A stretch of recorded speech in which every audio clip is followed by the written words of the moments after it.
Greenfield नगर के पास एक सुंदर मैदान था जहां एक छोटा सा गांव बसा था। इस गांव में समीर नाम का एक लड़का रहता था। वह बहुत मेहनती और ईमानदार था, लेकिन उसकी एक आदत उसे हमेशा दुखी रखती थी।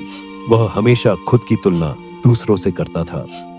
जब भी वह अपने दोस्त ईशान को देखता, जो कक्षा का सबसे बुद्धिमान छात्र था, तो सोचता, काश मैं भी उसके जितना होशियार होता।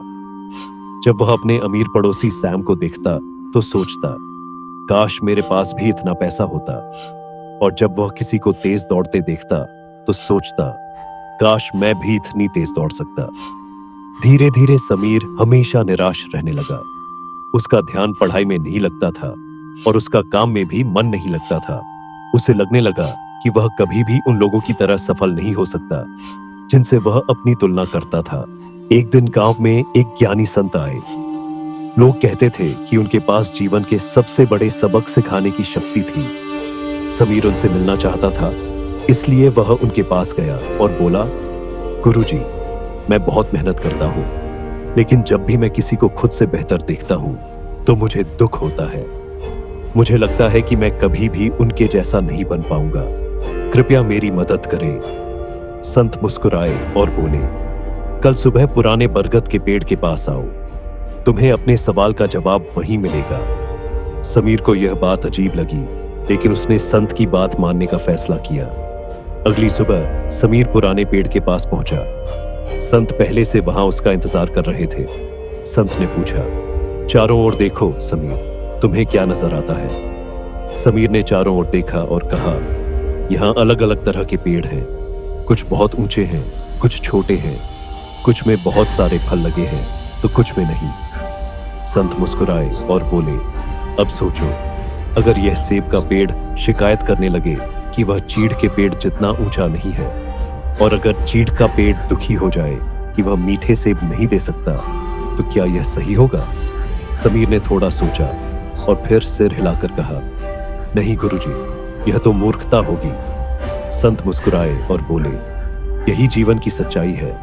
जैसे हर पेड़ का अपना उद्देश्य होता है, वैसे ही हर इंसान की अपनी यात्रा होती है। सेब का पेड़ फल देता है, जबकि चीड़ का पेड़ छाया देता है। दोनों की अपनी अपनी अहमियत है। समीर अब भी थोड़ा उलझन में था, तो संत उसे पास के तालाब के पास ले गए। संत ने पानी में तैरती मछलियों की ओर इशारा करते हुए कहा, देखो, यह मछलियां पानी में कितनी आसानी से तैर रही है। अब ऊपर देखो, वह चिड़िया कैसे आसमान में उड़ रही है। फिर संत ने पूछा, अगर यह मछली शिकायत करने लगे कि वह चिड़िया की तरह उड़ नहीं सकती, तो क्या यह सही होगा? समीर ने सोचा और जवाब दिया, नहीं गुरुजी, मछली को पानी में तैरने के लिए बनाया गया है और चिड़िया को आसमान में उड़ने के लिए। संत मुस्कुराए और बोले, तो फिर तुम दूसरों की तरह बनने की कोशिश क्यों कर रहे हो? तुम्हारी अपनी ताकतें हैं। तुम्हारे पास ऐसे गुण हैं जो औरों के पास नहीं है।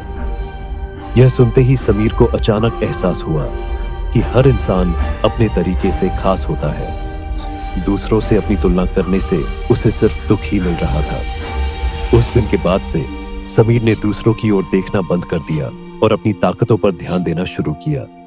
उसने मेहनत की, नए कौशल सीखे और धीरे धीरे उसका आत्मविश्वास लौट आया। सालों बाद समीर ने एक सफल व्यवसाय खड़ा किया और गांव का सबसे सम्मानित व्यक्ति बन गया। जब भी कोई उनसे उनकी सफलता का राज पूछता, तो वह मुस्कुराकर कहते, मछली उड़ नहीं सकती और चिड़िया तैर नहीं सकती, लेकिन दोनों अपनी जगह महान हैं। अपनी यात्रा पर ध्यान दो, अपनी ताकतों को पहचानो और अपनी सफलता का रास्ता खुद बनाओ।